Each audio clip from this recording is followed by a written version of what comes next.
Bon, on sait où on va, on a un cap, des objectifs, des orientations, et évidemment on partage tous les mêmes valeurs. C'est vrai que cette équipe, elle a du potentiel. Plein de femmes et d'hommes qui ont des choses à proposer. Je me demande bien ce qu'ils vont pouvoir m'inventer maintenant. On vit à quelques centaines de mètres de labos et de lieux de recherche mondialement reconnus. Pourquoi on ne créerait pas un mini-lab scientifique pour réveiller les tout-petits ? C'est une bonne idée, ça. Un dispositif mobile pour que les services publics et les élus aillent directement en bas de chez nous. Ce serait pas mal. D'ailleurs, d'autres villes proposent de reconnaître officiellement le statut des familles monoparentales. Ce serait bien qu'aux Ulysse, on voit comment ce statut pourrait leur permettre d'accéder plus facilement à des services ou des activités. Un des problèmes de notre société, c'est qu'elle dévalorise les métiers manuels et industriels. On sait que dans le monde agricole, les agriculteurs cherchent des remplaçants pour pouvoir prendre leur retraite. Ce serait pas mal qu'on organise un salon autour de ces métiers. Depuis que j'ai arrêté l'escrime, je sais pas quoi faire de mon sabre laser. Ça serait bien d'organiser une bourse aux vêtements et aux équipements sportifs. J'espère que je vais pas trop être en retard là. Les voies de bus tout au long de la 10 et sur les axes embouteillés, ce serait pas mal quand même, pour qu'on arrive plus vite aux gares quand même. Ouais. Et pourquoi pas créer une coopérative d'achat pour mutualiser nos dépenses du quotidien, comme l'énergie, nos besoins essentiels ou encore nos abonnements. Parce que si on achète tous ensemble, ça sera forcément moins cher. C'est bien ces heures de jeu pour les enfants, mais pourquoi n'y en aurait-il pas pour les vieux aussi ? Hey, trop là, quand est-ce qu'on rentre ? Vamos, hace mucho frío. Ah, qu'est-ce qu'on est bien. Je l'ai toujours dit. Je comprends pas pourquoi les jeux vidéo ont une mauvaise image. Pourquoi on ferait pas un événement e-sport aux Ulysses ? Attends, je me le note ça, j'aime bien l'idée. Un conseil scientifique et citoyen ulyssien à qui on proposerait d'ouvrir une réflexion globale sur les 3 priorités de la mutation sociale et écologique.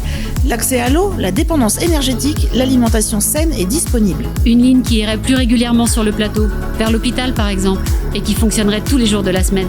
Ce serait bien que tous les élèves de la commune puissent partir en classe de découverte pendant leur année de CM1. Mais ce qui serait vraiment super, c'est que tous les établissements de la commune puissent intégrer le réseau d'éducation prioritaire. Un groupement de locataires, mais de tous les locataires de la ville, toutes les résidences ensemble.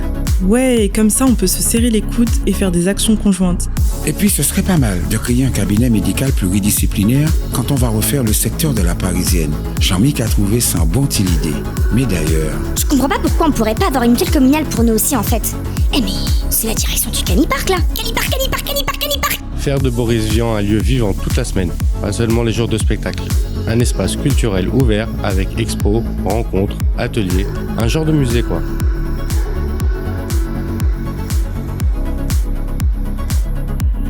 Ah, la Parisienne, c'est vraiment pas ouf quand on y pense. Quand on va refaire ce secteur, il faut vraiment que ça donne une belle image de notre entrée dans la ville des Ulysses. Qu'on se dise, waouh, ça donne envie quoi. Il faudrait qu'on pense différemment les aménagements urbains.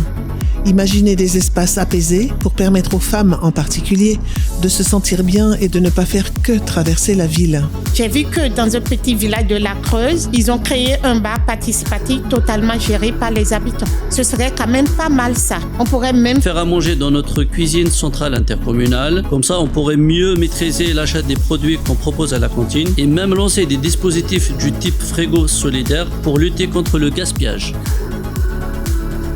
À quoi elle pense encore celle-là? Je suis sûr qu'elle se demande qu'est-ce qu'elle aura à son anniv. Si on veut vraiment atteindre la neutralité carbone en 2050, il faut qu'on soit prêt à opérer une transition vers des systèmes hors des énergies fossiles de façon ordonnée et équitable. Mais si on veut que ça se fasse, il faudra vraiment penser notre sortie du système capitaliste. Ah, j'y pense. Il faudrait ouvrir un espace de type Alt-Répit pour les aidants. Ça permettrait d'offrir des temps d'échange et de repos pour les familles qui prennent en charge des proches. Et aussi, il faudrait rénover ou refaire nos salles des fêtes. On est nombreux à en profiter, mais c'est sûr qu'elles pourraient être plus belles et plus fonctionnelles. On ne va rien lâcher, on va mobiliser tout le monde et on va se battre pour que nos services publics de la santé, de l'éducation, de l'accès aux droits, de la sécurité, tout ça, ça s'améliore durablement. On en a trop besoin. Faut pas que j'oublie de leur rappeler, le vote, c'est le 15 et le 22 mars. Je crois que vous l'aurez compris. Derrière un projet municipal, derrière une aventure municipale et avant tout une aventure humaine, une aventure collective. Parce que c'est fait de femmes et d'hommes qui se reconnaissent dans nos valeurs, dans notre engagement, dans nos façons de voir les choses, qui veulent porter la dynamique pour la ville des Ulysses.